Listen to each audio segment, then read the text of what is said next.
laamaha amniga ee dowlad goboleedka Jubbaland ayaa saaka saldhigga dhexe ee degmada Kismaayo ku soo bandhigay laba eedeysano oo lagu eedeeyay in ay caruurta ka xadeeyeen gudaha magaalada Kismaayo waxaana afaafka hore xabsiga saaka isugu soo baxay dad aad u tiro badan oo ah ehelada cunug yar oo ay xalay ciidamada booliska gacanta ku soo dhigeen kadib markii shalay duhurnimadii laga xaday xaafadda Midnimo ee magaalada Kismaayo hooyo Farxiye Macalin Maxamuud oo ah hooyada dhashay Cabdullaahi Carab oo ah 2 sano jir ayaa sheegtay in ilmaheeda la waayay shalay barqankii baadigo badan ay ciidanka booliska ku soo wargeliyeen xalay cunugoodii gacanta lagu hayo waxaana falkaasi loo soo qabtay Samiira Xasan Maxamuud iyo Shamse Sheekh oo ay booliska ku eedeeyeen in ilmahan yar ay ka xadeen shalay xaafad ku taal magaalada Kismaayo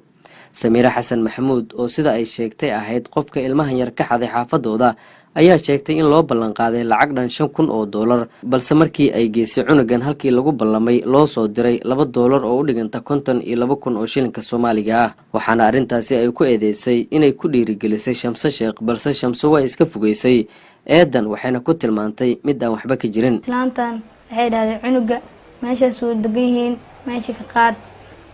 hayaan dhahay waan ka qaaday lacag ay ii sheegtay $5,000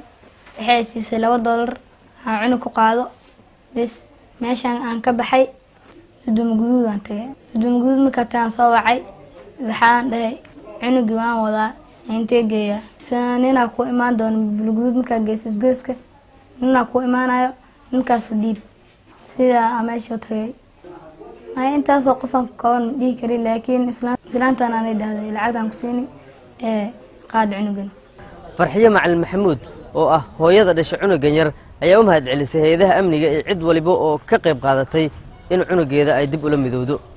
cunugayga shalay 2 saac ayuu uga dhumay guriga taga inta ka dhaca nag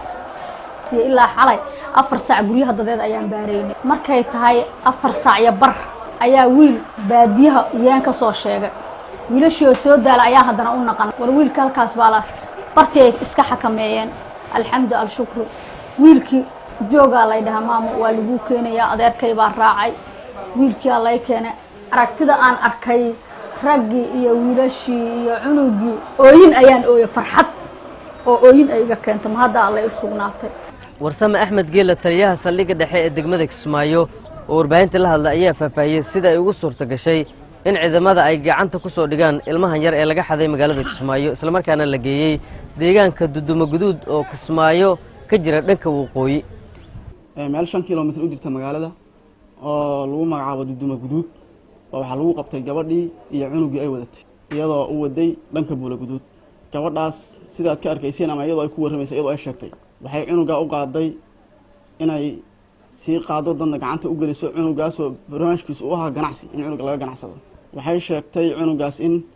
$5,000 la ku geeyo Buula Guduud dad kale ayaan ku sugayay oo rabtay inay ku wareejiso waxaan u sheegaynaa bulshada reer Kismaayo shabakadii inaan qabanay gacanta ku hayno waxay mudnaana sharci ka heli doonaan waxaan u sheegaynaa kuwa kale ku hawlan hawshaas inaynan u soconaynin waxay iyagu damacsan yihiin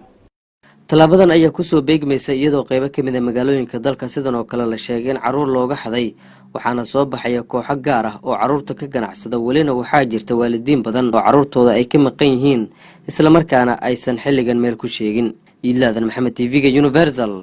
magaalada Kismaayo